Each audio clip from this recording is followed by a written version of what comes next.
Bismillahirrahmanirrahim.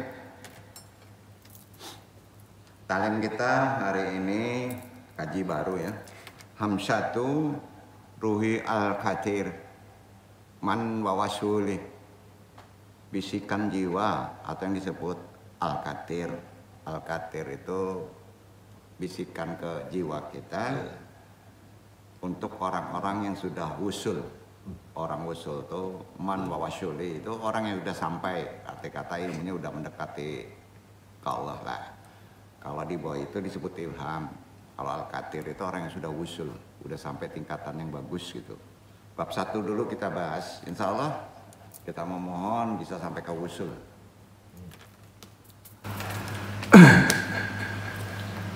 Langsung saja ke tajuk risalah. Assalamualaikum warahmatullahi wabarakatuh. Waalaikumsalam warahmatullahi wabarakatuh. Kita awali zikir kita kuatkan kembali keislaman kita dengan syahadatain, salawat, istighfar, talqin zikir. Kita lafazkan sama-sama ikhwan. Asyhadu alla ilaha illallah wa asyhadu anna Muhammadur Rasulullah. Shalawat umi Allahumma sholli ala sayyidina Muhammadin nabi umi wa ala alihi wa sahbihi wa salim. Astaghfirullah ghafurur rahim. Astaghfirullah ghafurur rahim. Astaghfirullahaladzim. Ilahi anta maksudi paridloka matlubi atini mahabataka wa marifataka toharo la ilaha illallah la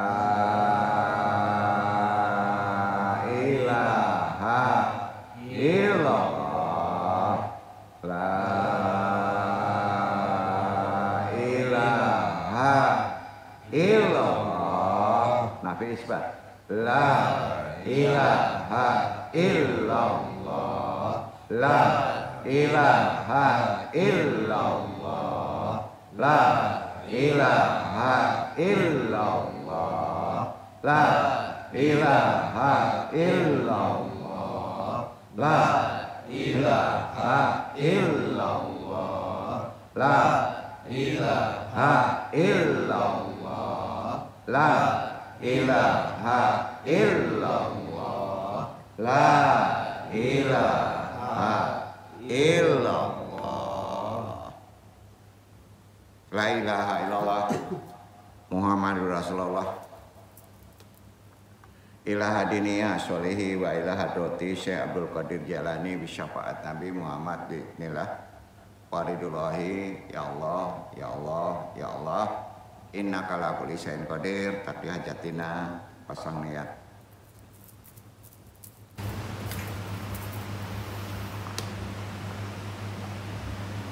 Abaruhi Nur Jawaharul Muhammadin Ilahi Muhammad Nabi Yunaka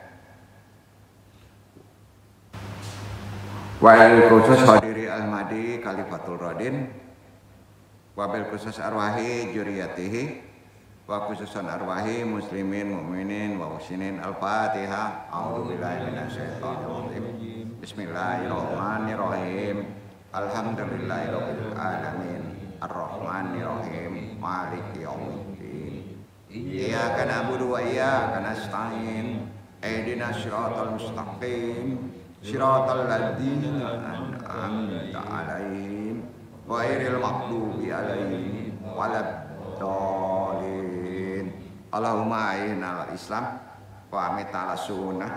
Allahumma anta rabbi la ilaha illa anta khalaqtani wa ana abduka wa la ahdika wa badika masatawatu a'udzubika min syarri ma sanatu abulaka bi ni'matika alayya wa abu dzanbi faghfirli fa innahu la yaghfiru illa anta. Allahumma ya qadiyal hajat Allahumma ya kafiyal muhimmat Allahumma ya dafiyal baliyat Allahumma ya rafi'ud darajat Allahumma ya safi'al amrat Allahumma ya mujibad da'wat Allahumma ya arhamar rahimin. Allahumma inna nas'aluka selamatan fidin wa afiatan fil jasadi wa jadatan fil ilmi wa barakatan fil rizqi wa taubatan qoblal maut wa rahmatan indal maut. Allahumma hawwin 'alaina fasrakatil maut wa najatan minan nari wa lafahin hisab. La haula wa la quwata illa billahil aliyil azim. Alhamdulillahirabbil alamin. Jazakumullah khairan katsira. Alhamdulillahirabbil alamin. Hari ini kita masih bisa diberi waktu untuk datang ke tempat ini berthalibul ilmi.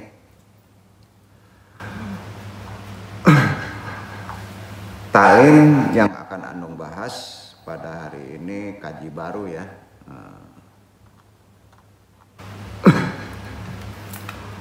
Hamasatu Ruhi Al-Katiri Man Wawasuli. Ini terkait ilham tapi yang lebih ke makomat usul ya. Kalau orang yang sudah usul namanya Al-Katir. Al-Katir itu lebih tegas, maka dia akan melakukan. Pasti Al-Katir itu kebaikan. Kalau ilham itu nggak bisa, harus diilmui dulu. Awam itu dapat ilham gitu, jangan langsung diyakini gitu. Harus ada dasar-dasar keilmuan. Dan untuk mendapat ilham juga ada amalan. Amalan insya Allah sampai tuh ilham itu. Ini yang akan Anung bahas. Rabbi syari sadri wa yasri amri wa huda tamlisani ya qahu qali. Ya Allah, mudah-mudahan pentaklim dan yang ditalimi diridhoi Allah dan bisa memahaminya dengan benar dan bisa mengamalkannya. Alhamdulillah. Amma ba'du, untuk bisa mendapatkan bisikan ilham ya, jelas secara syariat perkuat hubungan kita dengan Allah ya, jelas. Gimana cara memperkuat hubungan kita dengan Allah? Tentunya memperbanyak ibadah, itu syariat ya. Memperbaiki ibadah kita dan ada amalan doa yang dikhususkan untuk mendapat yang disebut petunjuk perkara ilham pada tiap person umat Islam. Enggak. Terutama doa memohon petunjuk dan ini terkait dengan keilmuan serta kemakbulan. Arti kata tetap kita ada ikhtiar walaupun sudah ada petunjuk, karena petunjuk itu selalu ditujukan kepada ikhtiar kita. Ya. Bukan dimakbulkan langsung tapi diikhtiarkan ke sana, nanti kamu akan mendapatkan ya. Di antara doa ilham yang terkait dengan kecerdasan dan petunjuk dicontohkan oleh Nabi hadis riwayat Tirmidzi Hasan, dicatat aja hadis ini dan ini jarang dipahami oleh orang. Allahumma alhimni ya Rasyidi wa aizni min syari nafsi. Pendek. Ulang ya. Allahumma alhibni rasydi wa aizni min syari nafsi. Ulang. Allahumma alhibni rasydi wa aizni min syari nafsi. Nah. Artinya gini, ya Allah, alhimni itu ilhamkanlah kepadaku petunjuk dan lindungilah aku dari kejahatan diriku sendiri. Ya. Min syari nafsi itu kejahatan diri sendiri, ya, kejahatan nafsu. Jadi itu doa bukan ijazah, ini contoh Nabi karena hadisnya Sahih Tirmizi. Itu jarang diamalkan. Kita langsung minta makbul aja. Sering melupakan ikhtiar. Ya. Jadi ini ikhtiar juga minta dikasih petunjuk. Tuh. Kalau ikhtiar terdapat petunjuk maka makbul itu otomatis dapat. Ya. Jadi kita kan langsung misalnya ikhtiar duluan baru doa kan. Padahal untuk mencari petunjuk juga minta tolong kepada Allah. Ya. Itu yang disebut minta petunjuk melalui sisi petunjuk ilham. Ya. Insya Allah Allah menuntunnya. Paham ya maksudnya ya? Sering kita ikhtiar dulu baru doa kan. Kalau ini enggak ikhtiar juga harus minta tolong kepada Allah. Petunjuk itu yang disebut ilham. Itu doanya Allahumma alhimni rusdi wa aizni min syari nafsi. Yang kemarin kan kita pakai thayyibah. Ya. Itu di awal semuanya. Itu di awal. Tapi sebelum la haula itu diisi dengan doa ini, paham ya? Paham ya? Jadi setelah ikhtiar, ya, la haulanya itu harus diyakini sudah dapat. Ya. Ya. Pas kita menyebut la haula itu sebaiknya sudah merasa dapat. Nah, itu memerlukan itikad kekuatan makbul ya. Jadi ketenangan ada itu. Jadi memakai doa ini insya Allah. Ya. Tapi jangan diukur dengan yang melampaui batas. Karena Allah yang ukur. Paham ya? Ya misalnya kalau kita ingin mendapatkan hak kita ambil misalnya 10 M. Tapi didapatkan dengan doa ini, dengan ilham petunjuk ikhtiar ini hanya 1/10-nya. Jangan dulu menggerutu. Berarti kita harus mengulang lagi untuk mengambil lagi. Ya, nah, begitu. Sampai di sini paham ya? Kan ada doa ilham kemarin itu belum sampaikan.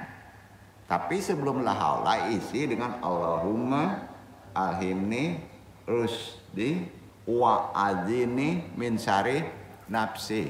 Paham? Paham ya? Nah, artinya ya Allah ilhamkanlah kepadaku petunjuk dan lindungilah aku dari kejahatan diriku. Hadis riwayat Tirmizi Hasan. Jadi ini kan diambil dari hadis. Doa ini person didapatkan oleh seorang. Kalau kemarin itu sifatnya umum. Ya, sifatnya umum, maka pakai mat surat insya Allah dapat itu. Tapi kadangkala memerlukan waktu. Kadangkala masing-masing orang itu berbeda. Ya, permohonan kan berbeda. Nggak sama kan? Nah,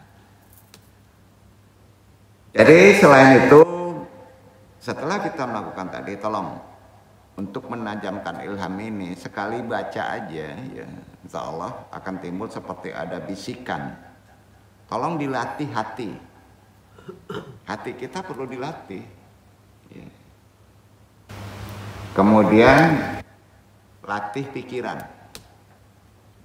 Kalau pikiran latihannya namanya bahasa modernnya kontemplasi. Kalau bahasa Qurannya tafakur. Tafakur itu berpikir. Ya. Kalau pikiran sudah dilatih, maka hati akan terlatih. Karena hati itu sering terkontaminasi dengan pola pikir kita. Betul kan? Nah. Jadi tolong latih hati dan pikiran kita melalui kontemplasi atau melalui tafakur. Insya Allah kalau pikiran kita terlatih dengan berpikir melalui Quran, maka hati kita otomatis bersih. Itu masih syariat. Dengan begitu, kalau sudah terlatih pikiran kita, maka bisikan yang buruk, yang jelek, bawaan maksiat, ingin mendapatkan dengan hasil yang mudah, ya, untuk menjolimi orang, bergunjing, itu bisikan-bisikan itu akan mudah menghalaunya, ya. Insya Allah akan bisa menjauhi dosa, ya. Serta ikutilah jejak orang-orang soleh. Teladannya gitu. Ikuti sebagai panduan untuk membedakan bisikan kebaikan dan keburukan. Kalau dapat buka buku-buku, mengikuti membaca manakib orang soleh, itu namanya membaca manakib. Ibnu Qayyim, Al-Ghazali, sekali-kali baca itu buku itu, ya. Nah, itu yang disebut memperkuat hubungan dengan Allah. Nah, diawali dengan perbanyak ibadah dan amalan sunnah. Semakin kita dekat dengan orang hamba kepada Allah, seorang hamba makin dekat kepada Allah, semakin mudah ilham datang. Insya Allah. Jadi amalan-amalan ilham, ya jelas tidak lepas dari amalan syariat, sholat yang betul, pola berpikir yang baik, ya. Terus sering mengingat Allah, ya. Baru kita bisa menggunakan senjata ilham dengan doa yang disebut Allahumma alhimni rusdi wa adzini min syarri nafsi. Jadi itu yang perlu kita pahami dulu dasarnya, ya. Kemudian merenungi Al-Quran, ayat-ayat yang akan Endong sampaikan, ayat-ayat yang mengandung ilham kemarin sudah dibaca, walaupun Endong akan perjelas lagi. Kan udah tahu Al-Quran itu sendiri adalah sumber petunjuk dan inspirasi, kan. Al-Quran tuh, ya, yang dapat menumbuhkan kebaikan. Nggak ada ruginya membaca Al-Quran itu, walaupun itu sifatnya masih sejarah, ya. Ulang-ulang, karena Al-Quran itu berlapis pemahamannya. Makin bersih hati, makin terbuka hakikat makna Al-Quran yang terdalam. Poinnya gitu. Jadi bukan seolah-olah menjadi vakum itu kita udah tahu lah. Ayat Al-Baqarah ini paling isinya. Bukan begitu, Pak. Makin bersih hati, makna yang tersimpan tersembunyi dari Al-Quran itu berlapis-lapis akan lebih paham. Ya.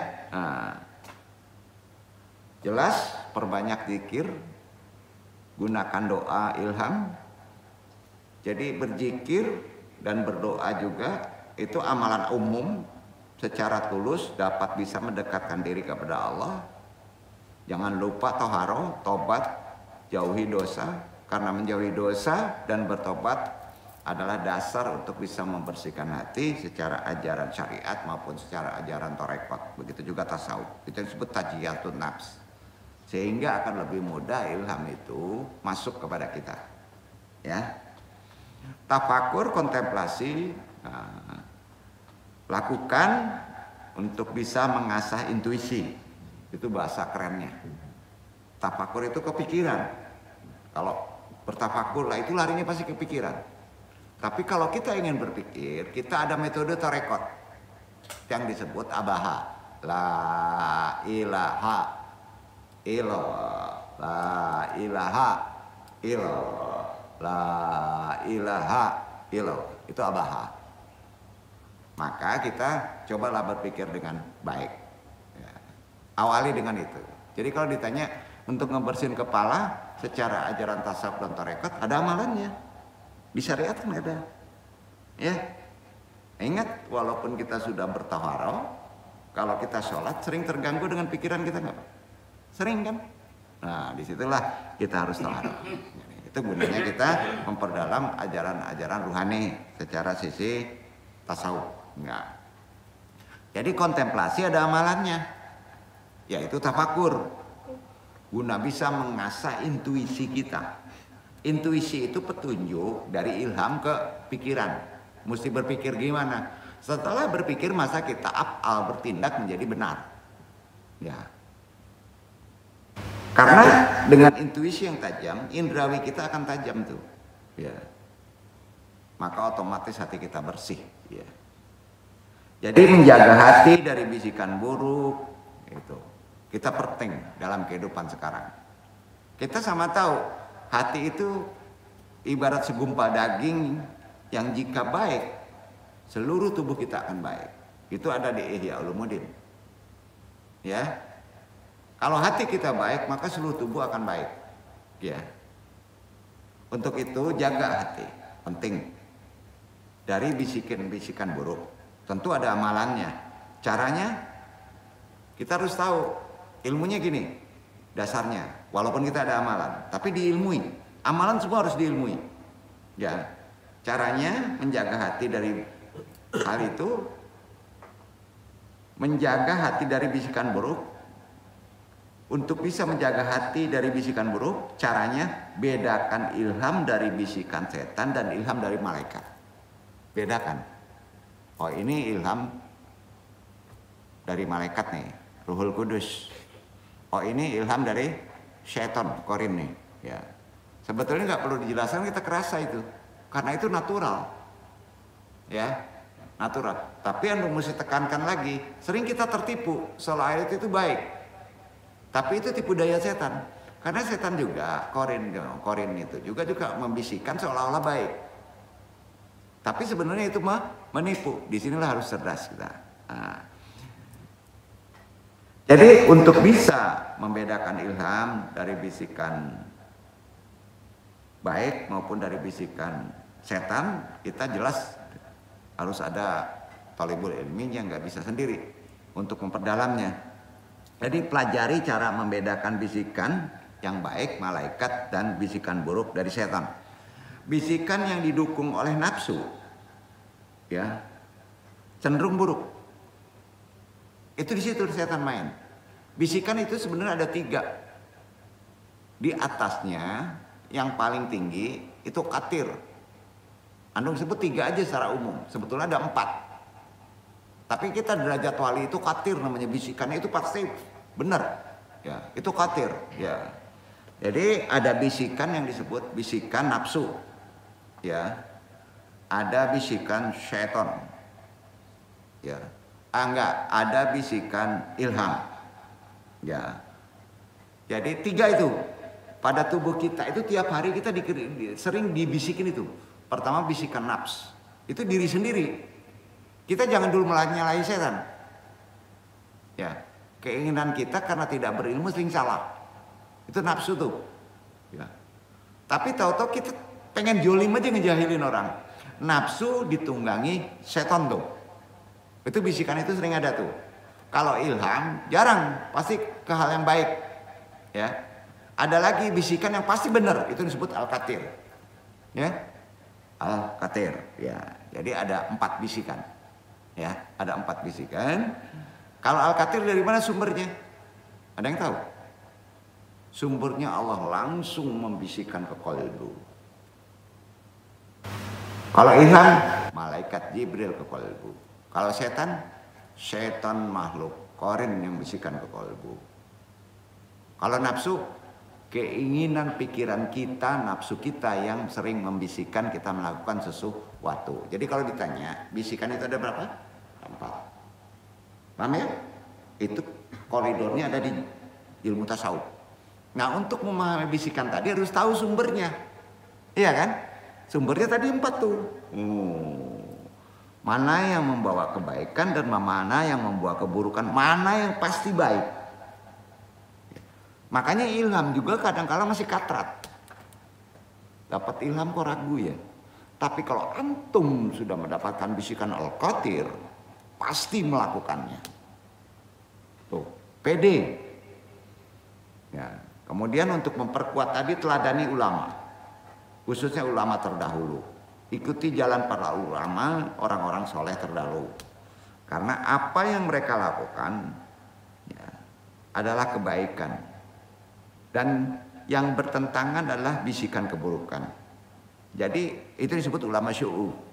Sering tidak kita sadari dalam kehidupan bahwa hati kita sering mendapat banyak bisikan. Kita sering tidak menyadari itu. Sekarang kita udah tahu bisikan itu ternyata ada 4 jenis. Ya, nah, jadi sering kita tidak tahu. Jadi menganggap itu bisikan itu nggak ada, salah. Ya salah. Kita melakukan sesuatu itu karena bisikan tadi. Ya. Jumlahnya sangat banyak. Ya. Para ulama pendidik rohani, khususnya orang-orang syekh, orang-orang ulama, menyebutkan sampai dihitung itu. Seharinya secara umum itu bisikan tidak kurang dari 70.000 bisikan. Kebayang nggak? Sering tidak disadari. 70.000 tuh bisikan. Ya, pada satu manusia. Sifatnya ada yang baik, sifatnya ada yang semi baik, sifatnya ada yang buruk, sifatnya ada yang betul baik. Itu bisikan dalam hidup. Jadi kita dipengaruhi dengan hal bisikan tadi. Cuman di antara 3 bisikan itu, yang person adalah bisikan nafsu. Itu dari diri antum sendiri. Ya. Nah, pertanyaannya, dari mana saja bisikan hati berasal? Atau bisikan jiwa berasal? Tadi udah jelaskan. Dan bagaimana membedakannya? Ini yang paling penting. Jadi hal ini penting diketahui oleh setiap muslim yang hidup di jalan akhirul zaman ini. Ya. Karena apa? Kalau kita mengerti bisikan tadi, antum tidak mudah ketipu, Pak. Baik itu yang lahir maupun yang tidak nampak. Sekarang bayangin, Pak, kalau Bapak bisa mengetahui bisikan itu jelek dari bentuk yang tidak terlihat oleh indrawi, maka bisikan belum sampai baru melihatkan orang aja, antum sudah bisa membaca apokato hati orang itu. Sebelum dia melakukan, itu orang Jawa disebut pinara sadurung ngeweruh. Tahu kamu sebelum orang itu bertindak buruk. Paham ya? Nah, itu kerennya kaji ilham ini. Dan ini jarang dibahas ya. Jadi para salik penempuh jalan spiritual, insya Allah ini kita mesti mempelajarinya. Jadi bukan menafikan ilmu ini, karena ilmu ini itu sering dianggap ilmu kayali katanya, ilmu macem-macem. Nah, kita ini juga terasa kok bahwa tubuh kita ini sering ada hal-hal yang seperti membisikkan. Ya, ini gunanya kita pahami ilham ini sampai katil yang tertinggi adalah untuk kebahagiaan kita kehidupan baik di dunia maupun di akhirat. Tujuannya agar kita tidak mudah terjerumus pada keburukan dalam kehidupan kita. Tidak terjebak oleh bisikan yang tampak baik, namun mengantarkan kepada kebinasaan yang umumnya datang dari makhluk-makhluk setan. Baik itu setan yang nyata maupun setan yang tidak nyata. Kalau setan nyata udah tahu. Ya. Menurut para ulama, khususnya ahli ruhani, orang tasawuf, orang sufi, ulama-ulama lama, sumber bisikan hati itu ada 4. Tegaskan dulu. Pertama, ini hanya ada di ajaran tasawuf ya. Khususnya diamalkan di torekot. Pertama disebut iyati minasyahwati. Ingat-ingat aja ya. Bisikan itu yang pertama adalah iyati minasyahwati. Berasal dari nafsu. Ada di kamu. Iyati minasyahwati. Jadi bisikan itu berasal dari nafsu kamu. Ya. Nah. Bisikan ini biasa disebut dengan hawa nafsu. Jadi kalau menyebut hawa nafsu itu pas kita ngelakukan kita ngikuti bisikan nafsu kamu. Paham ya? Itu disebut hawa nafsu ya. Contohnya gampangnya gini, waktu kita berpuasa baik itu puasa wajib, Ramadan maupun puasa sunnah.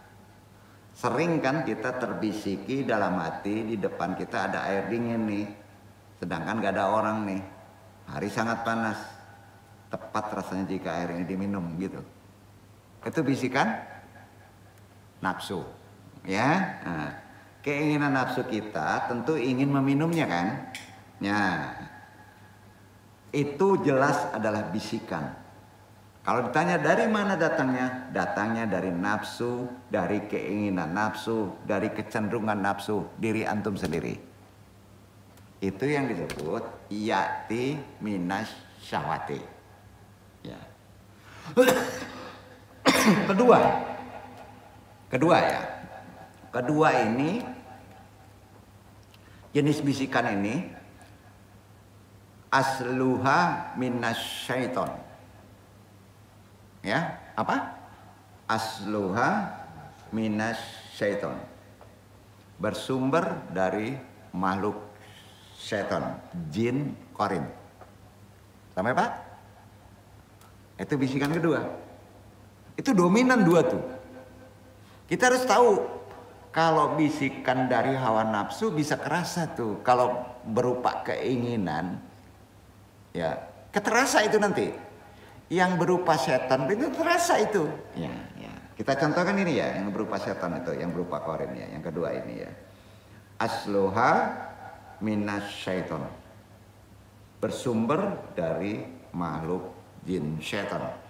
Jin itu ada yang baik, maka disebut jin setan. Jangan semua didektum jin itu jelek, karena ada jin muslim ya, yang mengiringi kamu. Tiap satu manusia itu ada pengiringnya, ada jinnya, ada setannya. Itu pasti, karena Quran menjelaskannya begitu. Ini nggak mungkin nggak ada itu ya. Dalam sebuah hadis disebutkan begini, bisikan yang kedua ini, bisikan dari makhluk jin setan ini. Ya. Hadis ini sahih ya. Inna syaitona yuwaswisu fi qulubi bani Adam. Faida dakurallah tasallala ila qalbihi. Waida nasiyahu ada syaitonu ila ikwaihi. Setan selalu membisikkan hati anak Bani Adam. Jika Bani Adam berzikir kepada Allah, kalau kita berzikir kepada Allah, maka jin setan korin itu bersembunyi di dalam hatinya. Dia nggak membisikkan, diam. Dan ketika kita lupa kepada Allah, jin setan tadi kembali menggoda kita. Nah, bisikan yang bersumber dari jin korin setan ini disebut di Al-Quran namanya was-was. Apa? Was-was. Kalau tadi hawa nafsu, yang kedua was-was. Ini difirmankan oleh Allah. Hawa nafsu juga dihadiskan oleh Allah. Ya. Ada juga firmannya, tapi yang disebut tadi dari kejahatan was-was setan yang biasa tersembunyi. Ini berada di An-Nas 114 ayat 4. Ya, Allah berfirman, ya. Min syarri waswasil khannas. Artinya dari kejahatan setan yang membisikkan yang bersembunyi. Sampai Pak? Ada dua tuh yang membisikkan kita. Jadi kita tahu bahwa tubuh kita ini sering dibisikkan. Yang dua itu sering membisikkan jelek itu umumnya. Tapi derajat yang paling jelek berada di yang kedua. Yang hawa nafsu itu dengan cerdasnya kita, dengan berilmunya kita, dengan dewasa kita bisa dikendalikan. Tapi kalau yang namanya was-was itu nggak pilih bulu, profesor juga bisa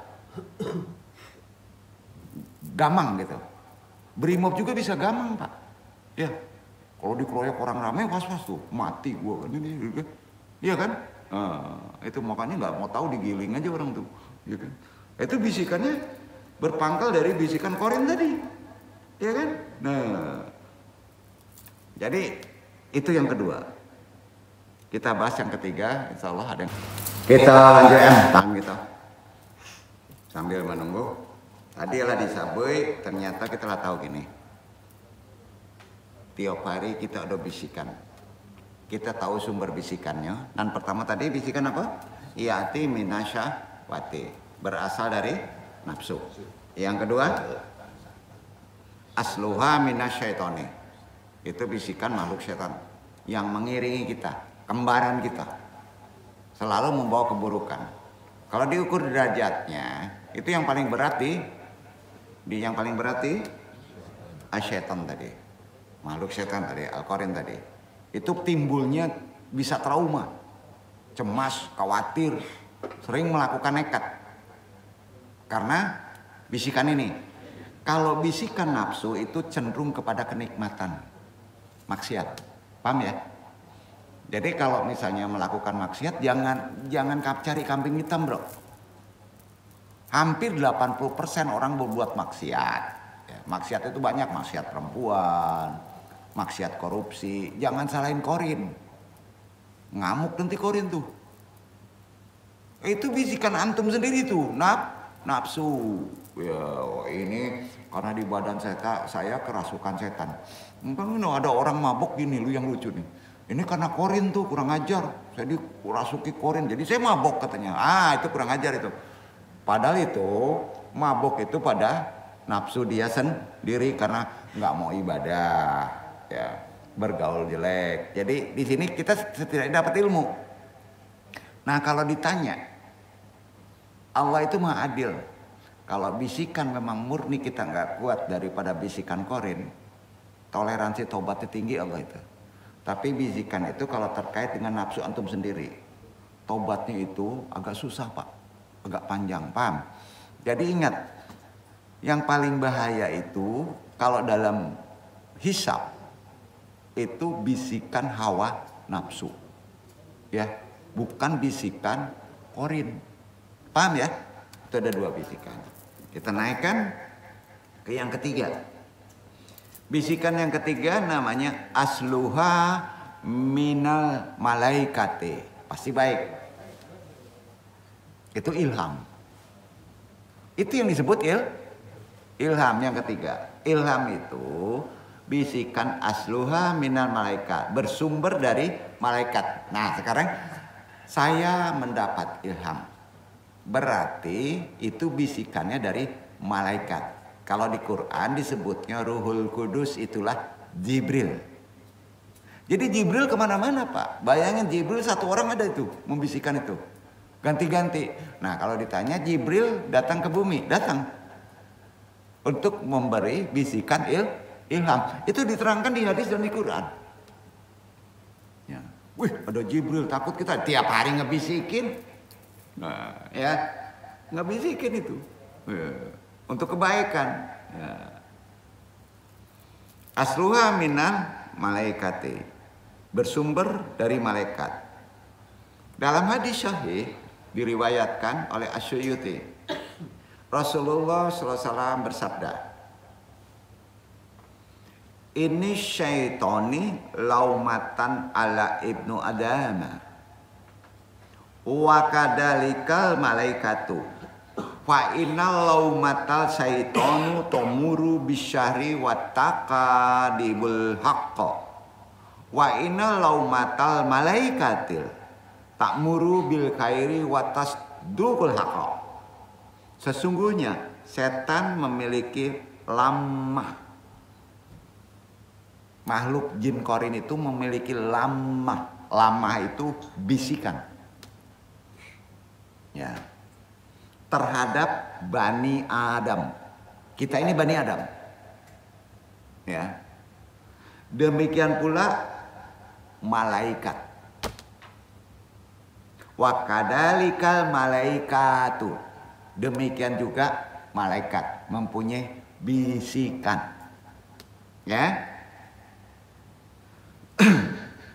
Jadi ada dua. Jadi kalau ditanya, korin itu komunikasi kita dengan bisikan. Malaikat itu komunikasi kepada manusia dengan bisikan. Fa'inal matal syaitonu. Ya. Demikian pula malaikat. bisikan setan mendorong kepada keburukan. Ya. Dan mendustakan kebenaran.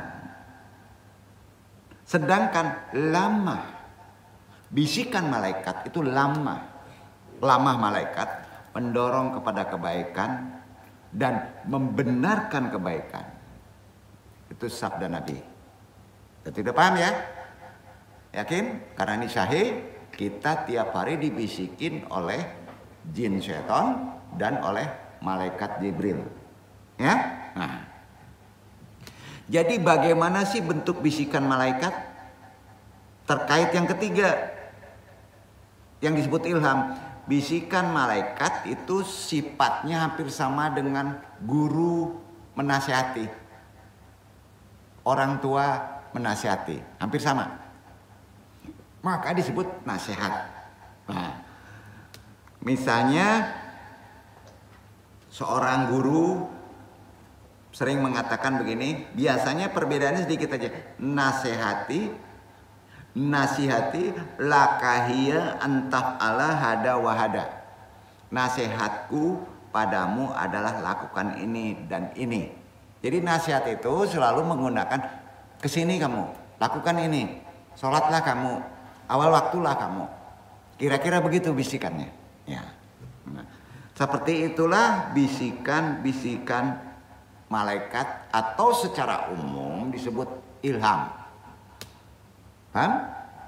Itu yang ketiga. Pada manusia ada 4 bisikan. Ya. Yang umum kita 3 itu. Pertama bisikan dari dirimu sendiri disebut hawa nafsu. Yang kedua bisikan dari makhluk setan disebut qarin. Yang ketiga bisikan dari malaikat sering disebut ilham. Nah, kadangkala orang secara syariat menyebutkan juga bisikan dari makhluk qarin itu juga ilham, tapi ilham keburukan. Paham ya? Nah, yang keempat. Ini jarang dibahas.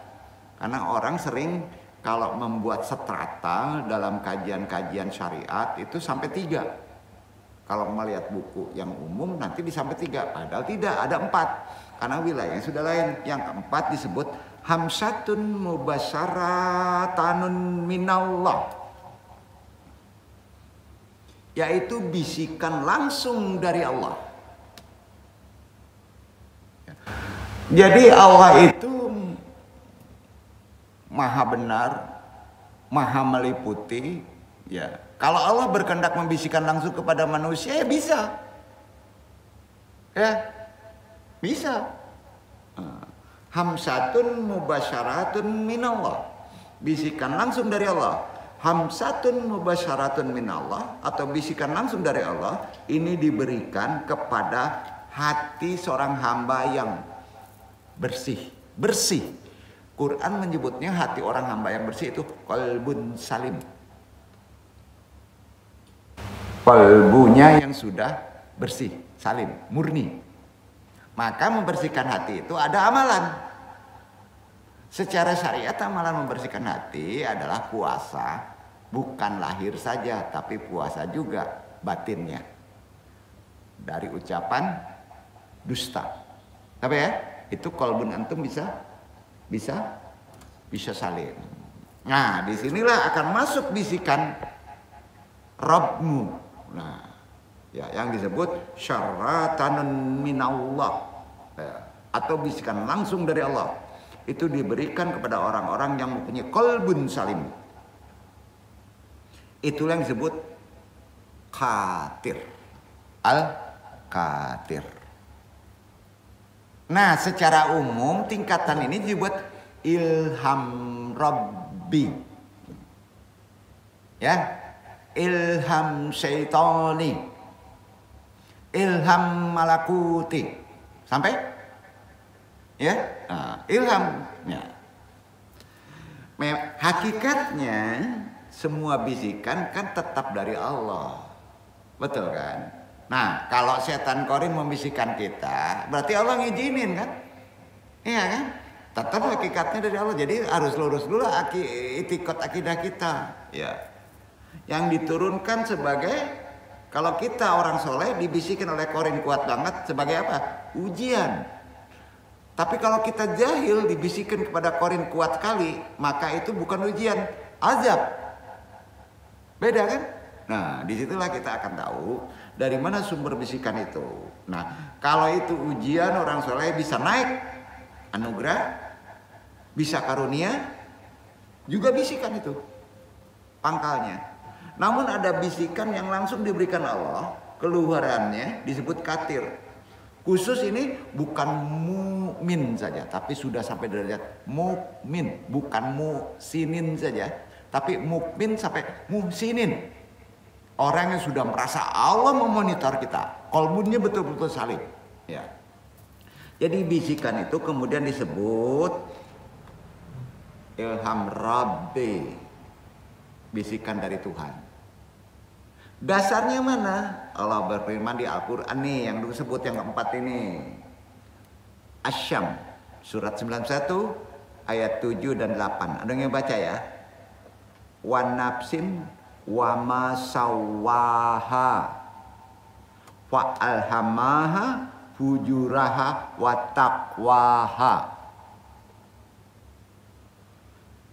Dan jiwa serta penyempurnaan ciptaannya, maka Allah mengilhamkan kepada jiwa itu jalan kefasikan dan jalan ketakwaan. Sampai Pak? Jadi bisikan dari setan juga itu tetap dari Allah, tapi berupa ujian untuk orang soleh, tapi berupa azab untuk orang zalim. Tapi kalau sudah langsung kepada manusia namanya itu juga bisikannya orang yang sudah sampai tingkatan takwa, itu yang kolbunnya salim. Nah itu dasarnya, istilah dalilnya. Jadi 4 bisikan tadi, paham ya? Ada dalilnya, ada dasarnya. Nah ini sering tidak dipahami orang-orang zaman sekarang, bahwa bisikan itu ada 4. Jadi setidaknya kita tahu ya, yang paling berbahaya itu ternyata bisikan diri hawa nafsu antum sendiri. Sama ya? Kenapa? Karena itu bisikan jati diri. Berarti kalau jati diri, walaupun dasarnya kita baik, kita menolaknya. Ya, menolaknya. Bukan ada akses dari luar. Paham ya? Nah. Selanjutnya bagaimana kita membedakan baik dan buruknya bisikan hati. Semua terletak pada hati itu nanti sumbernya. Ada beberapa timbangan untuk membedakannya. Ini kita andong kaji secara gampang aja ya, walaupun banyak cerita. Tapi kita karena bisikan atau disebut secara ma'rifat itu isik. Ya namanya isik. Sampai tingkatan kalau andong berbicara isik itu betul-betul seperti berbisik. Seperti berbisik. Makanya ada orang, telinga kita kok ada ngebisikin gitu. Akan khawatir nanti kita, ya cemas karena tidak biasa. Ini ada masalah nggak di telinga, nanti dibelok, diberesin pula sama pemeriksa telinga, kan nggak benar itu. Padahal itu bukan itu, penyakitnya memang sudah dipekakan itu sama Allah. Jadi kita setidaknya tahu ilmunya. Pertama, jadi bagaimana kita membedakan baik dan buruknya bisikan, khususnya di hati kita. Ada beberapa timbangan, neraca untuk membedakannya. Pertama, timbangan syariat.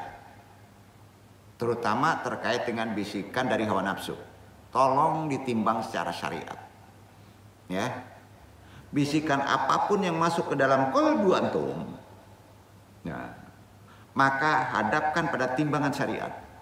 Tetap timbang dulu ke syariat. Korelasikan ke syariat. Apakah menurutnya baik syariat itu atau buruk? Kalau bertolak belakangan buruk, walaupun kayaknya itu bisikannya baik, karena kita salah prediksi ini dari malaikat. Tapi kalau syariat menyalahkannya, jangan diikuti bisikan tadi. Maka bisikan manusia ilham itu tidak bisa disumberkan sebagai hujah atau dalil. Paham ya? Yang bisa disumberkan hukum adalah wahyu. Nah itu dia, kemarin itu kajinya. Nah, jadi tolong ditimbang juga dengan syariat. Apakah menurutnya baik atau buruk? Apakah ia termasuk perkara wajib? Kalau perkara itu wajib, maka wajib pula memenuhi bisikan itu. Ya. Jika bisikan itu termasuk perkara sunnah, maka sungguh-sungguh memenuhinya. Bagaimana jika bisikan itu perkara mubah? Jawabannya, bila antum mampu mengikatnya dengan niat yang baik, kalau mubah itu mampu mengantarkan antum lebih dekat kepada Allah, maka lakukanlah. Ya, kalau itu walaupun itu bersifat mubah, tapi tetap niat kita harus baik. Ya. Sedangkan jika bisikan itu perkara makruh, jauhi. Kalau dari bisikan, ini makruh nih, nggak berdosa, tapi jauhi. Paham ya? Nah, sebab antum adalah seorang yang menempuh jalan Allah. Gitu ilmunya. Timbangan kedua, hendaklah bisikan hati antum pada timbangan perjalanan orang-orang soleh. Disebut tolong ditimbang kepada salafus salih. Itu nasihat daripada para sahabat maupun ulama dulu. Timbang lagi, jika ada satu permasalahan maka lihatlah apakah ia dianggap baik oleh orang ulama terdahulu atau tidak. Ini artinya antum perlu membaca kisah perjalanan manakib orang-orang soleh dulu. Antum harus memilih beberapa buku, harus punya timbangan kitab. Di antara kitab untuk referensi, kalau dapat bisikan, ya, maka referensi terbaik adalah kitabnya Syahwah al-Syahwah, karya Al-Hafidz Ibnu Jauzi. Jadi di rumah mesti ada. Kang itu, ini bisikannya bingung nih. Lakukan atau tidak? Buka, lihat bukunya. Nah di situ pun ada terkait dengan tafsir mimpi. Kenapa Pak? Karena mimpi itu juga sering merancuki dianggap bisikan. Baca buku itu. Namanya Syahwah Asy-Syahwah, karya Al-Hafidz Ibnu Jauzi. Jadi dengan membaca kitab-kitab lama tentang orang-orang soleh, kita akan memiliki satu kemampuan untuk bisa menghubungkan antara bisikan yang datang ke dalam hati melalui perjalanan baik yang biasa ditempuh oleh orang-orang soleh terdahulu. Timbangan ketiga, hadapkanlah bisikan hati antum kepada nafsu antum. Kalau ingin mengkoreksinya, masih ragu nih, terutama bisikan yang datangnya dari hawa nafsu antum sendiri, dari jati diri kamu sendiri, bukan karena korin. Kalau korin juga bisa juga. Ditanyakan dengan metode ketiga ini, timbangannya, hadapkan bisikan hati antum kepada nafsu antum sendiri. Balikan pertanyaannya kepada diri antum. Begini, jika antum mendapati nafsu cenderung kepada bisikan itu, gimana nih menurut saya? Bisikan tadi ini ke nafsu itu, ya, dihadapkan, ya, cenderung mendapatkan nafsu kepada bisikan itu, menghadap kepadanya, menuju kepadanya. Jadi jika antum mendapati nafsu cenderung kepada bisikan itu, suka kepada bisikan itu, menghadap kepada itu, menuju tanpa menggubris nasihat, petunjuk yang lain atau syariat. Kalau nafsu itu suka dengan bisikan itu, maka bisikan itu buruk. Paham gak nih? Paham gak? Misalnya antum dapat seperti ada bisikan nih, ya, jangankan dari diri deh, dari orang lain. Maksiat kita, ya, judi kita, mabuk kita, hadapkan kepada nafsu. Kalau nafsu mendorongnya senang, maka pasti itu buruk. Paham nggak? Paham nggak? Maka nafsu ke antum itu selalu membawa keburukan. Itu umum ya. Jadi tolong kalau kita dapat was-was, tanyakan kepada nafsu. Kalau nafsu itu suka, maka itu pasti buruk. Paham? Nah itu kan ini perlu dijabarkan nih. Nah, supaya setidaknya kita paham ilmunya. Ya. Kalau condong kepada bisikan itu, maka nafsu itu, bisikan itu pasti buruk. Sebaliknya jika antum mendapatkan nafsu antum berat, jangan. Nggak enak tuh, lakukan saja. Nafsu itu berat terhadap bisikan itu. Dalam hati antum. Berarti apa? Bisikan itu baik. Duduk ya. Kira-kira paham ya? Nah, itu dia. Itulah perkara bisikan tadi, metodenya. Walaupun kita tahu dari mana sumbernya, tapi kita koreksi lagi kepada metode tadi. Ya, metodenya kan tadi ada 3 tuh. Nah, yang sering baik kita lakukan, karena kalau menyandarkan kepada salafus saleh ulama dulu perlu buku kan, perlu ilmu kan. Udah tanya kepada nafsu aja, langsung menjawab tuh. Kalau nafsu kita mengatakan, wah lakukanlah, enaklah, itu buruk. Tapi tanyakan pada diri, kalau nafsu itu jangan lagi, berarti itu baik. Gitu aja, ya.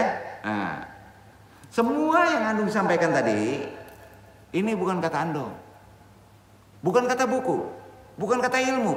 Ini dari firman Allah. Quran surat Yusuf surat 12 ayat 53. Iqra iwan. Itu dia yang disampaikan tadi. Bayangin satu Quran itu penjabarannya begitu, Pak. Nah, tolong dibaca Yusuf.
Dan aku tidak membebaskan diriku dari kesalahan, karena sesungguhnya nafsu itu selalu menyuruh kepada kejahatan, kecuali nafsu yang diberi rahmat oleh Rabbku.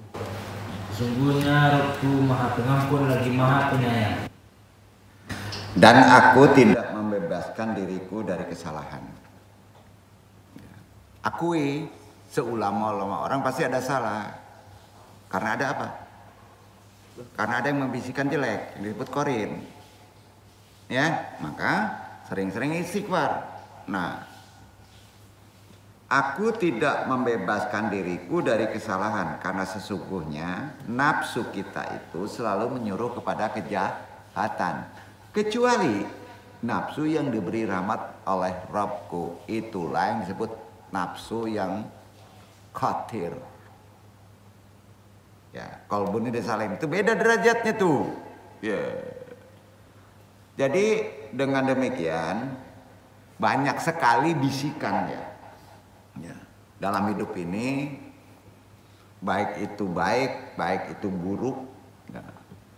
Jadi tolong koreksi dulu kita, jangan mudah menyalahkan hal lain ya. Ya. Dalam perkara akhlak kita. Karena itu yang mempengaruhi keberhasilan kita hidup. Ya. Baik atau buruk, disimak baik-baik dan turuti keinginannya yang baik. Palingkan bisikan buruk, jauhi, hentikan suara-suaranya.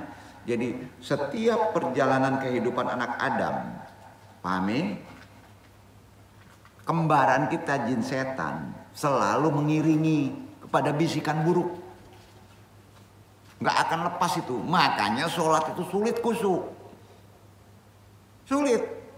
Seulama-ulama orang itu nggak ada tiap hari itu pas sholat khusyuk aja. Nggak ada itu, bohong itu.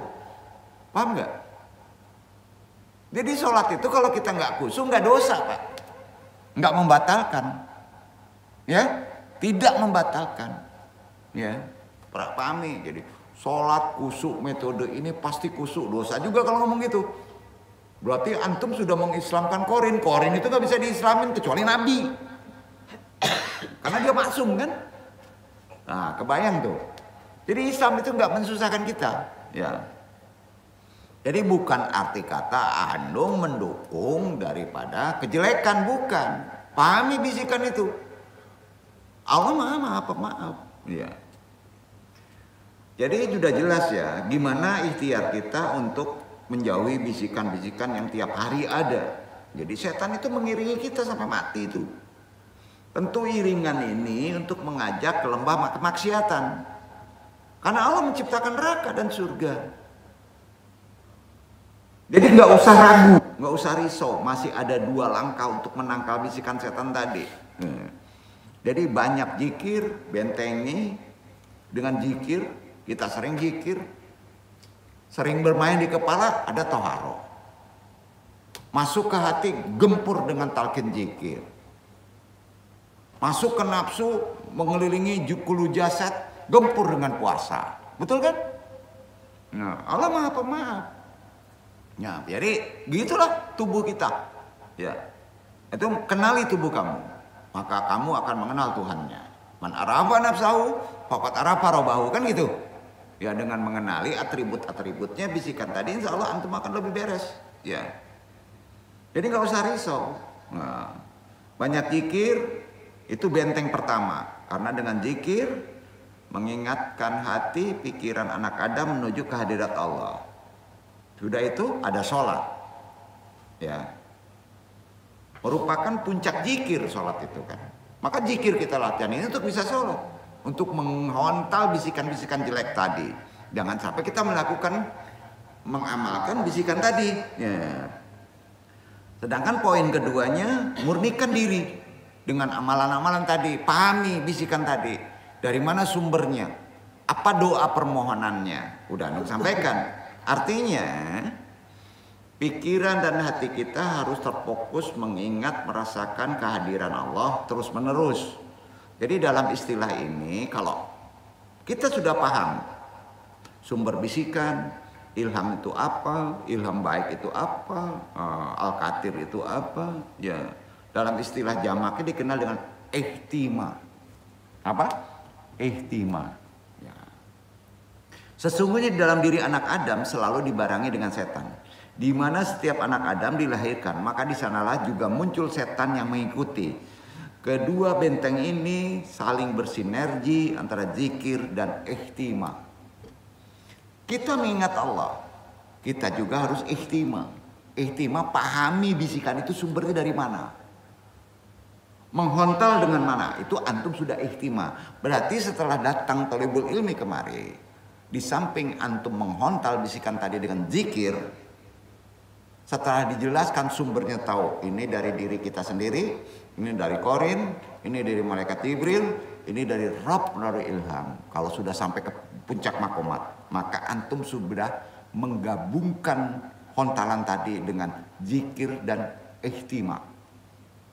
Dan itu maknanya. Nah, sesungguhnya dalam diri anak Adam jelas kita harus hati-hati, ada bisikan yang terus menerus.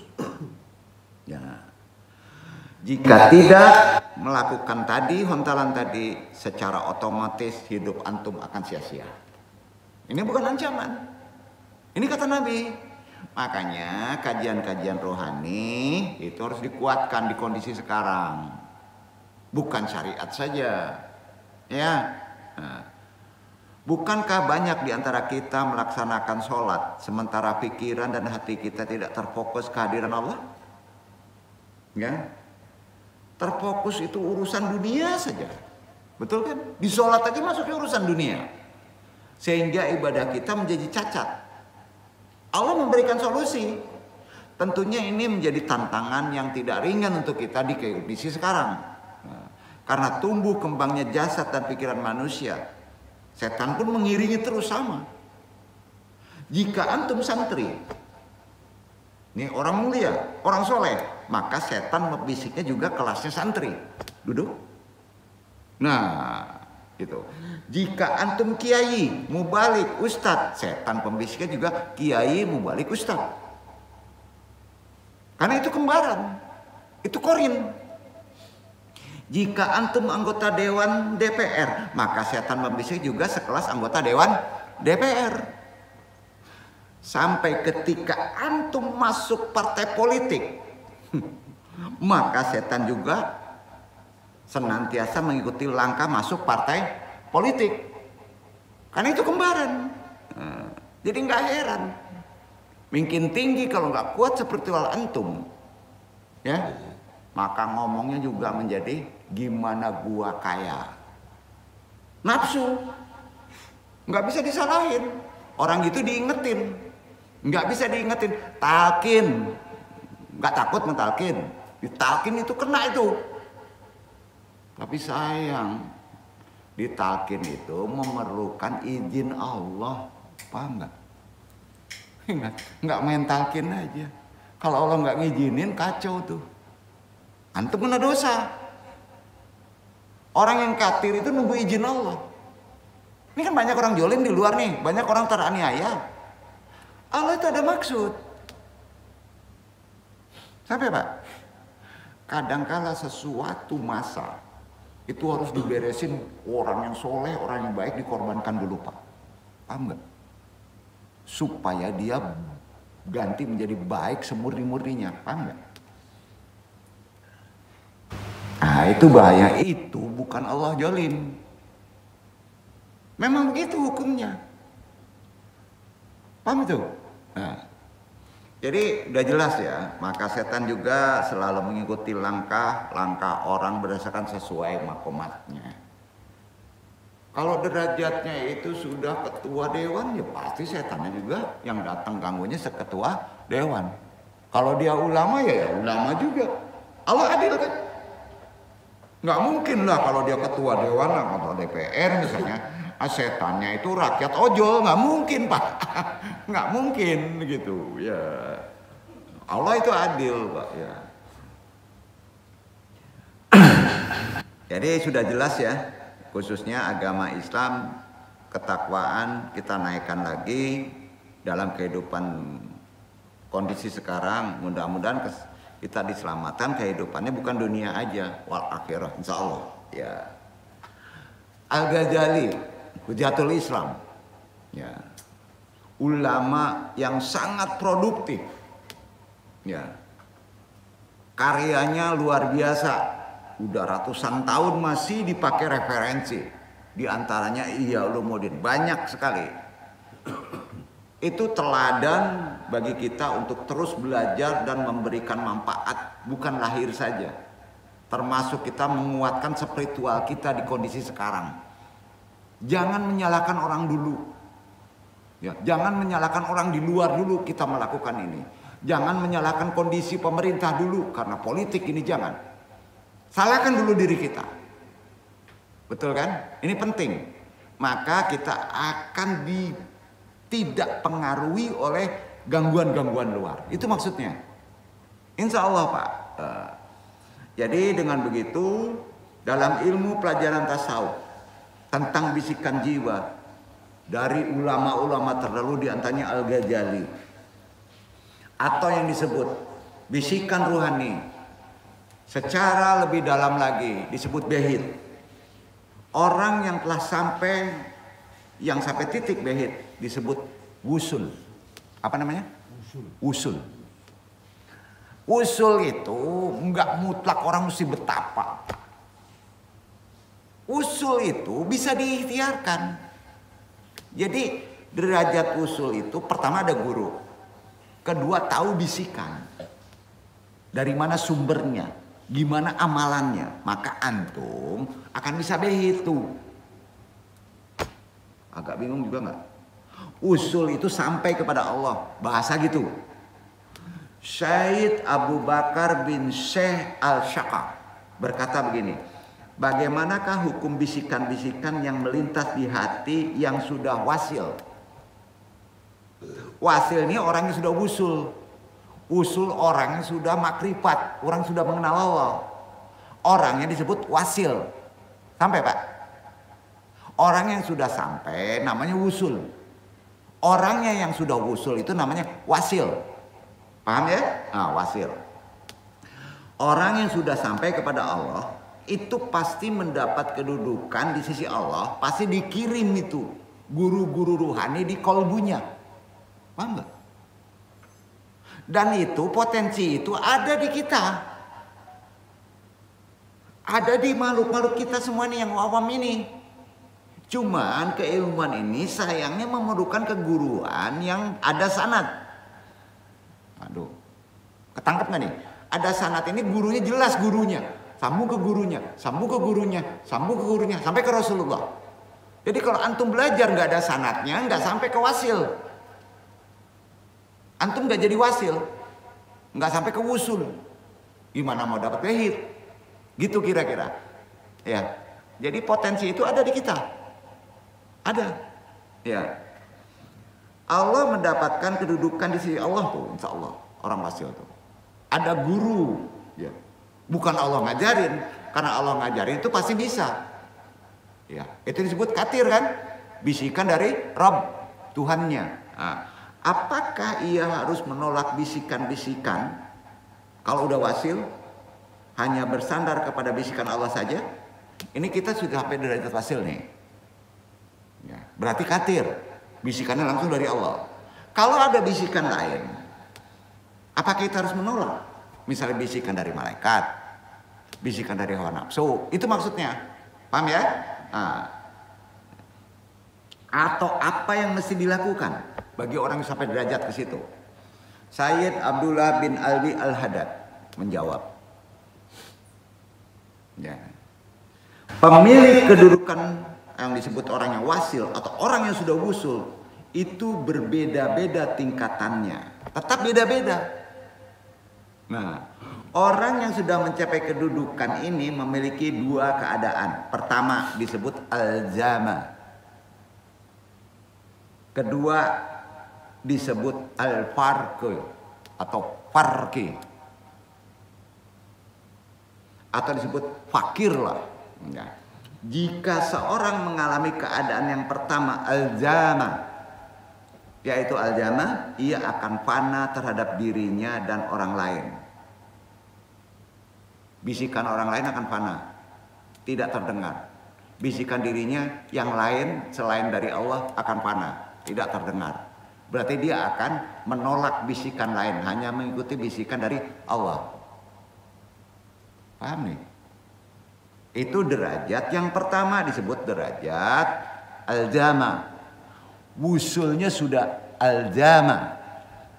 Tapi kalau wusulnya sudah fakir, ya. Ini tenggelam kepada Tuhannya, orang yang sudah al-jama. Saat itu tidak ada lagi bisikan yang datang. Walaupun datang, dia tidak akan menerimanya otomatis. Ya. Yang hanya mendengar bisikan dari Rabb-nya Allah, Zat yang maha ada, hanya itu yang didengar. Seorang yang sudah mencapai kedudukan ini akan ngomongnya begini, ida kan fi nafsi hamasun min gairika yansa'u an gaflati fa ini uqarriru min radati. Jika ada pada diriku terdapat bisikan keinginan selain darimu ya Allah, yang muncul karena kealpaanku, maka kuputuskan kemurtadan diriku. Jadi kalau dia mendengar bisikan dari yang lain, apakah itu dari Jibril, apakah dari nafsunya, maka dia memurtadkan dirinya sendiri. Dia harus mendengar bisikan dari Allah. Ada ini agak berat kan ini. Itu disebut wusul zamani. Ada wusul fakiri. Ada dua tuh. Ini yang baru dibahas, usul zamai. Ya, nanti pelan-pelan Andung jabarkan secara si amalan. Nah gini, kuncinya Andung sampaikan dulu semua keilmuan sampai titik puncak. Tapi amalan yang kita lakukan berbeda dengan yang kemarin. Kalau kemarin masih awam tarik ilhamnya. Kalau sekarang ilhamnya ada permohonan. Nah pas dapat ilham tidak bisa dijabarkan karena ilham itu, petunjuk itu sifatnya person. Sampai nggak? Untuk antum aja. Itu pakai doa ilham tadi. Nah, kalau sudah sampai ke itu, kita mengasahnya lagi, maka antum akan sampai titik disebut wasil.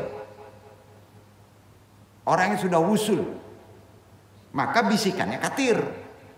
Nah, katir ini, orang yang wusul ini ada 2 derajat. Pertama, derajat al-jamai. Dia langsung masuk ke wilayah ketuhanan. Dia sufi aja tuh, nggak mau ngedengar bisikan orang lain. Kalau tidak ada bisikan dari Allah pada dirinya, dia tidak akan melakukan. Nah, hati-hati. Ada yang kayak gini. Makanya sering agak ego orang kayak gini, nggak mau dibantah. Ya, ada tuh. Jadi jangan menyalahi 2 orang. Jangan-jangan dia isik dengan bisikan-bisikan dari Allah saja. Tidak mau mendengar pada bisikannya diri sendiri. Ada itu. Nah, ini yang mesti antum jelaskan dulu supaya kita bisa memahami konsep keruhanian secara ajaran tasawuf secara Islami. Jadi maksud dari perkataan kemurtadan tadi, ya, idza kan fin nafsi hamasun min gairu kayan sa'u an gafalati fi ini uqariru min radati. Jika pada diriku terdapat bisikan keinginan selain darimu ya Allah yang muncul karena kealpaanku, maka aku putuskan kemurtadan diriku. Maksud dari kata kemurtadan tadi di sini adalah aku tidak tenggelam dan tidak hanyut di dalam dirimu. Aku tidak tenggelam, tidak masuk kepada Allah. Bukan bersatu tuh. Ya. Ini tidak sama dengan anal haq. Berarti ya, dia tidak lagi di makom wajad. Berarti dia tidak lagi di makom al-katir. Akan bergeser ke makom ilham. Ilham malah kuti. Jadi makom di sini bisa turun naik karena pengaruh lingkungan, pengaruh kekuatan iman. Jadi seseorang yang lain juga akan berkata begini, inna qalbi maliun birahhabatin muktalifatin tuma tawahadatu mindu an-najaritu ilaika ayuna rahhabati. Hatiku dipenuhi keinginan beragam lalu menyatu sejak mata keinginanku memandangmu. Maka dia sudah Masya Allah, serba Allah aja. Ya, bukan dengan indra itu. Ya. Adapun bisikan yang bermacam-macam itu muncul disebabkan oleh pikiran yang bercabang dan halangan yang banyak di dalam diri. Hal seperti ini tidak dialami oleh orang yang sudah wusul. Tidak. Pikiran bercabang, ya, bisikan bermacam-macam. Insya Allah orang yang sudah sampai kepada derajat kepada Allah tidak akan sampai begitu. Ya. Karena ia telah menyatukan pikiran kolbunya hanya mendengar bisikan-bisikan dari Allah semata. Nah, keadaan ini diisyaratkan oleh hadis dari Rasulullah Sahih. Lodaya waktun wahidun akidihi marobi fakot. Aku memiliki satu waktu, kata Nabi. Aku memiliki satu waktu, kata Nabi, yang aku isi hanya bersama Rabbku. Orang yang sudah sampai wajad, asik dengan Allah, itu tidak berketerusan, Pak. Ada waktunya. Mungkin saja waktu itu pas jam-jam kilamuy lail. Antara jam 1, jam 2. Antara jam 12 sampai jam 1. Sampai Pak? Atau waktu dia menyendiri berkalwat. Waktunya itu. Pas keluar dia jadi manusia biasa lagi. Nah, pas duduk begini itu memiliki waktu. Pas dia duduk ada wajat begini, maka kekaromahannya akan ada pada dirinya. Duduk nggak? Duduk. Makanya kalau bapak-bapak ingin mendalami sesuatu keilmuan ini, bapak-bapak harus dengarkan hadis ini. Lodaya waktun wahidun aqdihi marrobi faqat. Kata Nabi, aku memiliki satu waktu yang aku isi hanya bersama Robku. Duduk kan? Nah, keadaan semacam ini amat jarang di kondisi sekarang. Sulit mencarinya kembali.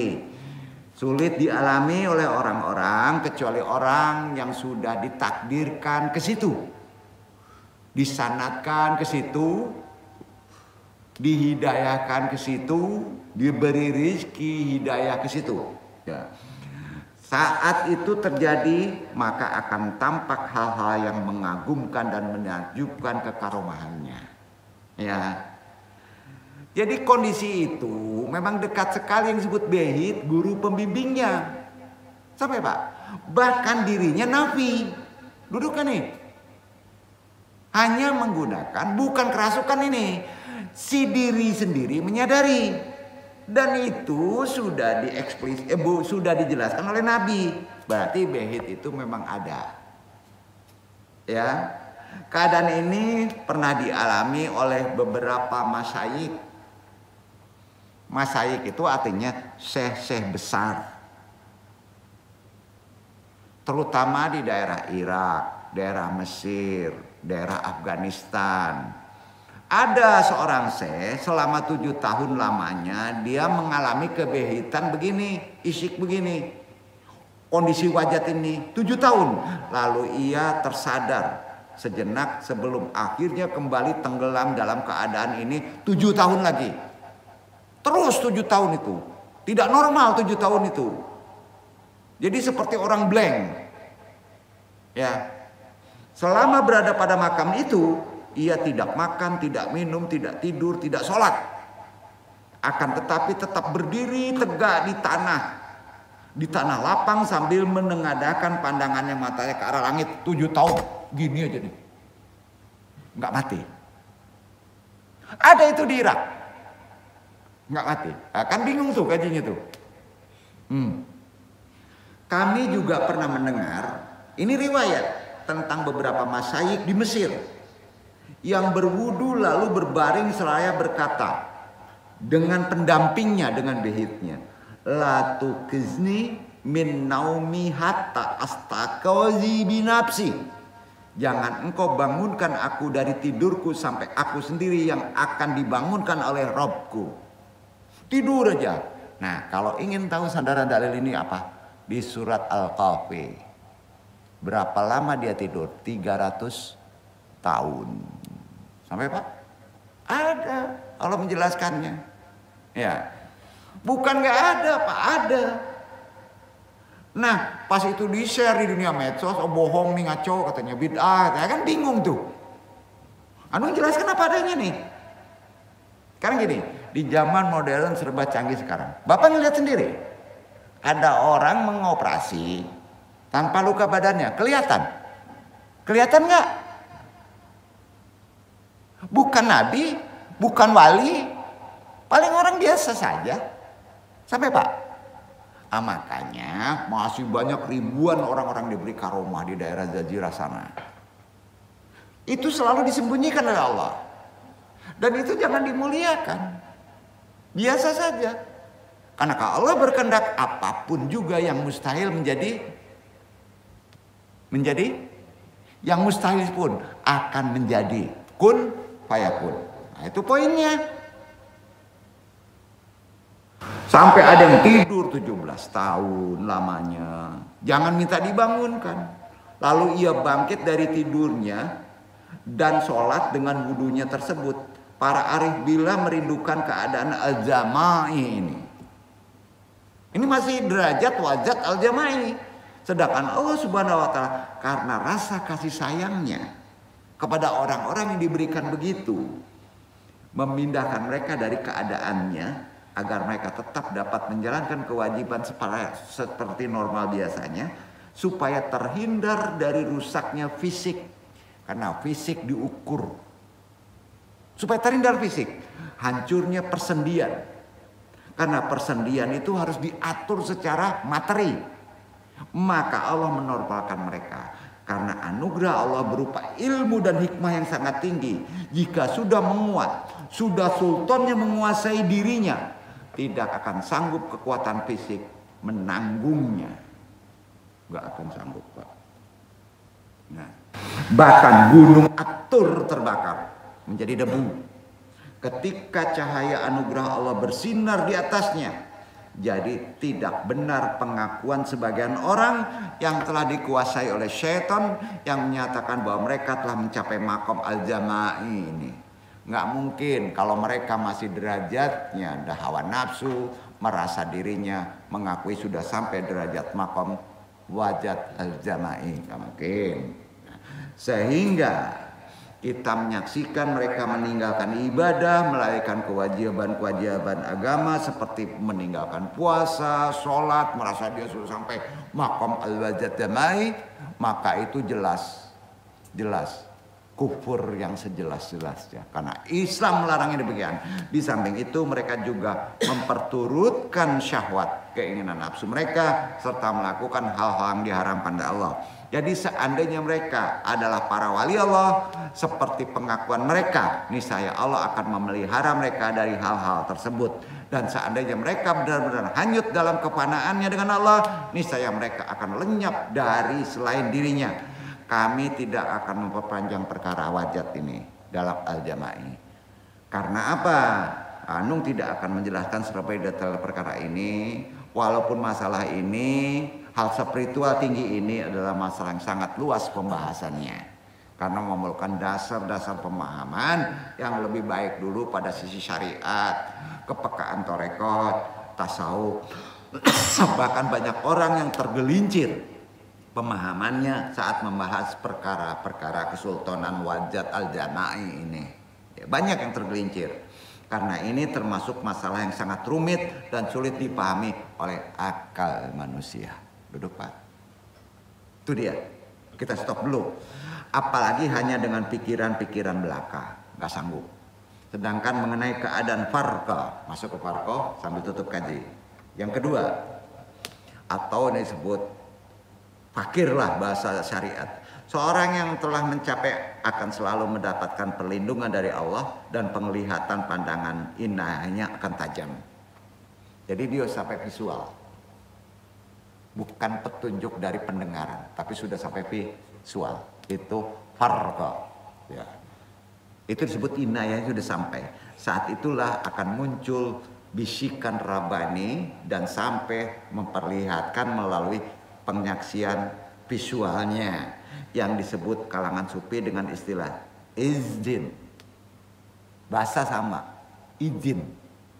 Udah sampai derajat izin. Itulah bisikan malaikat yang disebut Jibril.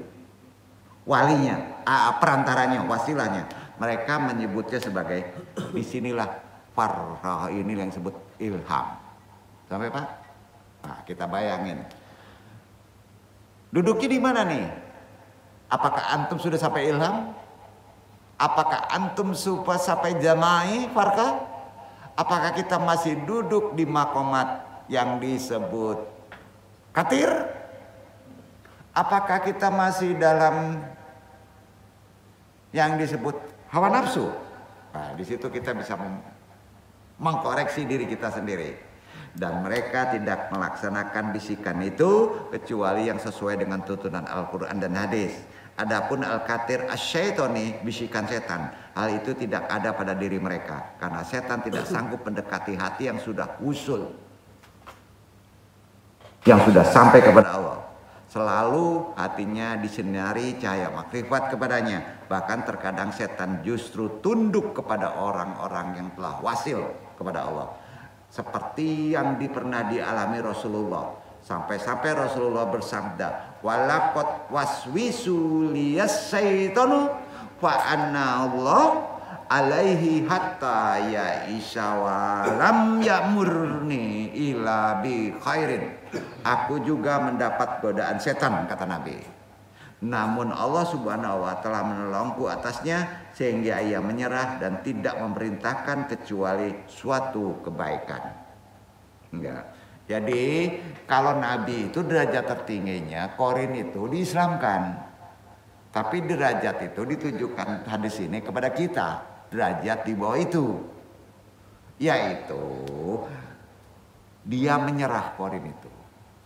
Karena menyerah dia tidak berani membisikkan kejelekan. Itu sudah wajat itu. Nah, sedangkan mengenai al-katir an-nafsani, bisikan nafsu. Tadi dalamnya dong jelaskan hal ini amat mustahil ada pada diri orang yang telah sampai wusul kepada Allah, karena jiwa orang yang wasil telah merasa tentram tenang bersama Allah serta selalu dekat dan tunduk hanya kepada Allah, menyeru serta memanggilnya, sehingga jiwa ini datang dan kembalinya hanya kepada Allah, lalu Allah memasukkannya ke dalam golongan hamba-hambanya dan mendapatkan mereka di dalam surga yang luasnya seluas langit dan bumi dan hanya disediakan untuk hamba-hamba yang bertakwa. Jadi pada cara memeranginya secara kesimpulan, bisikan setan ini praktekkan dari amalan tadi. Cara memeranginya, Allah berfirman di Al-A'raf. Praktekkan Al-A'raf itu surat 7 ayat 200 dibaca Ikhwan.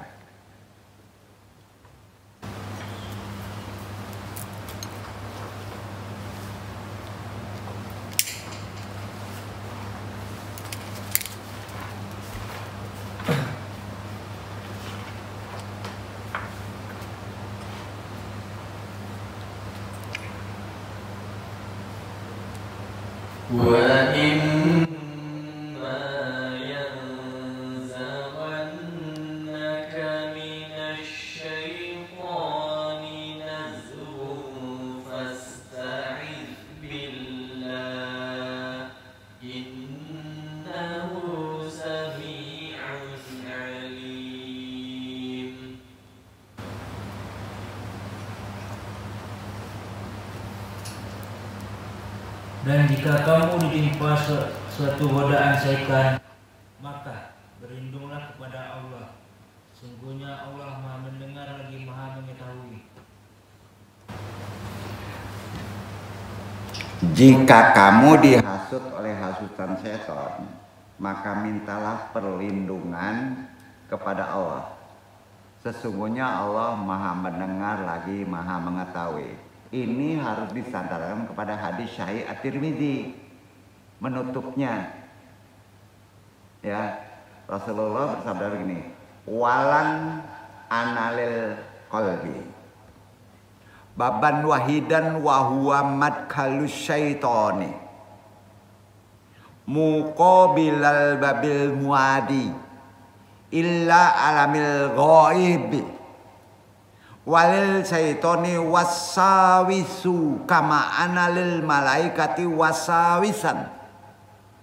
Ketahuilah oleh antum semuanya, kata Nabi, ketahuilah wahai umatku, bahwa hati memiliki satu pintu. Semuanya ada satu pintu di hati kamu yang menjadi jalan masuknya bagi setan. Di seberang pintunya yang menuju dunia goib. Di seberang pintu itu, di sebelah pintu hati itu ada pintu gerbang goib, pembuka kegoiban. Setan memiliki bisikan sebagai malaikat. Di situ setan di tengah, menganggap, sering kita lupa bahwa bisikan itu dari malaikat Jibril juga memiliki bisikan. Nah, itu harus diusir dan ditutup setan itu. Hadis riwayat Tirmidzi nomor 2988. Ya. Kitab ini dicatat. Nama kitabnya Durul Matur. Pengarangnya Mawariduz Zama'an As-Suyuti. Nah, kitabnya ada di sini sebenarnya. Ya. Jadi untuk menutup itu harus, ya, sifat-sifat itu tercela, walaupun bisikannya baik. Kita sering tertipu itu. Itu setannya udah kelas ulama itu. Makanya jatuhnya ke tiba awam. Kalau orang mengejar ilmu tarekat sampai titik wazat. Ya. Pintu masuk setan itu sejauh mana sifat-sifat tersebut harus ditutup. Langkah pertama, memohon perlindungan kepada Allah. Pas kita tahu pintunya tadi, ta'awud. A'udzubillahi minasyaitonirrajim. Kemudian tutup. Nah tutup ini ada di bab kedua. Jangan sekarang, karena kita harus menghafal bab ilham tadi. Pertama, cara menutupnya ada 3 cara. Antum harus mengetahui godaan muslihat dan pengkhianatan setan itu. Kedua, antum perlu menganggap bukan remeh ajakan setan itu, sehingga hati kamu tidak tergantung pada ajakan itu, walaupun kelihatannya benar. Ketiga, antum perlu terus berzikir kepada Allah dengan menutup hati dari pintu setan tadi dengan zikir tertentu, zikir kepada Allah. Bagi setan sama seperti penyakit perut dalam tubuh manusia itu. Arti kata kalau dizikirkan itu setannya sakit perut, gitu bahasanya. Ini menurut ilmu. Ya. Jadi mengetahui muslihat setan tadi kelihatan dengan jelas bagi antum dengan cara antum mengetahui bisikan hati dengan kategorinya. Kategorinya 1, bisikan hati yang datang dari Allah sebagai bisikan awal disebut al-qatir atau pengusik hati, dikusik-kusik hati itu. Yang kedua, lintasan hati yang sesuai dengan karakteristik manusia disebut an-nafs, yaitu jiwa, itulah jiwa. Yang ketiga, bisikan hati yang datang dari ajakan setan disebut waswas. Yang keempat, bisikan hati yang datang dari Allah disebut ilham.